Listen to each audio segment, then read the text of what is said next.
हमारे शहर में एक चोर था, उसका नाम रामू था। रामू बहुत चालाक था, बिल्कुल लोमड़ी जैसा। चोरी करने में तो वो उस्ताद था। Nobody could catch him. पूरे शहर की हर गली, हर नुक्कड़, सब उसे पता था। शहर के लोग बहुत परेशान थे। रामू से सब डरते थे। वो लोगों का कीमती सामान चुरा लेता था और गायब हो जाता था जैसे भूत हो। सब चाहते थे कि कोई उसे रोके। एक दिन एक नया पुलिस इंस्पेक्टर आया। उसका नाम था इंस्पेक्टर आर्यन। वो बहुत बहादुर और होशियार था। उसने ठान लिया था कि वो रामू को पकड़ेगा। उसने रामू की चालाकियों के किस्से सुन रखे थे। इंस्पेक्टर आर्यन ने रामू के तरीकों को ध्यान से देखना शुरू किया। उसने उन जगहों का मुआयना किया जहां रामू ने चोरी की थी। उसने लोगों से बात की। वो रामू की चाल समझना चाहता था। इंस्पेक्टर आर्यन ने एक खास बात नोटिस की। रामू हमेशा अमीर लोगों को निशाना बनाता था और वो नदी के किनारे वाले घरों में ज्यादा चोरी करता था। इससे इंस्पेक्टर आर्यन को एक आइडिया आया। उसने एक जाल बिछाने का फैसला किया।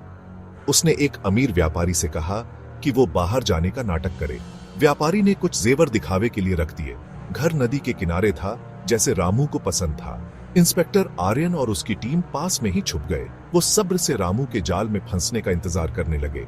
रात काली थी। रामू के वार करने का परफेक्ट टाइम था। वो चुपके से व्यापारी के घर में घुस गया। उसे लगा कि वो बहुत चालाक है। जैसे ही रामू ने जेवरों को छुआ, इंस्पेक्टर आर्यन और उसकी टीम ने उसे घेर लिया। रामू शॉक्ड हो गया।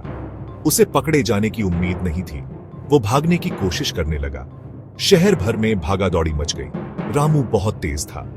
वो दीवारें फांद रहा था, गलियों से निकल रहा था, लेकिन इंस्पेक्टर आर्यन उसके पीछे ही था। शहर के लोग देखते रह गए। उन्होंने ऐसी भागादौड़ी पहले कभी नहीं देखी थी। सब इंस्पेक्टर आर्यन को चीर कर रहे थे। आखिरकार लंबी भागादौड़ी के बाद इंस्पेक्टर आर्यन ने रामू को पकड़ लिया। उसने उस चालाक चोर को मात दे दी। शहर के लोगों ने चैन की सांस ली। उन्होंने इंस्पेक्टर आर्यन की बहादुरी के लिए धन्यवाद दिया। इंस्पेक्टर आर्यन ने रामू को तुरंत जेल में नहीं डाला। उसने उससे बात की। उसने रामू को उसके कामों का अंजाम बताया। उसने रामू को समझाया कि उसने लोगों को कितना दुख दिया है। इंस्पेक्टर आर्यन ने रामू में कुछ अच्छाई देखी। उसे लगा कि रामू बदल सकता है। उसने उसे नई जिंदगी शुरू करने का मौका दिया। इंस्पेक्टर आर्यन की बातों से रामू का दिल पिघल गया। उसे अपनी गलती का एहसास हुआ। उसने अपनी जिंदगी बदलने का फैसला किया। उसने वादा किया कि वो मेहनत करेगा और ईमानदारी से कमाएगा। रामू ने अपना वादा निभाया। उसे एक नौकरी मिल गई और उसने ईमानदारी से काम किया। वो समाज का एक सम्मानित सदस्य बन गया। ये कहानी हमें सिखाती है कि बदलने में कभी देर नहीं होती। ईमानदारी और मेहनत से हम कुछ भी कर सकते हैं।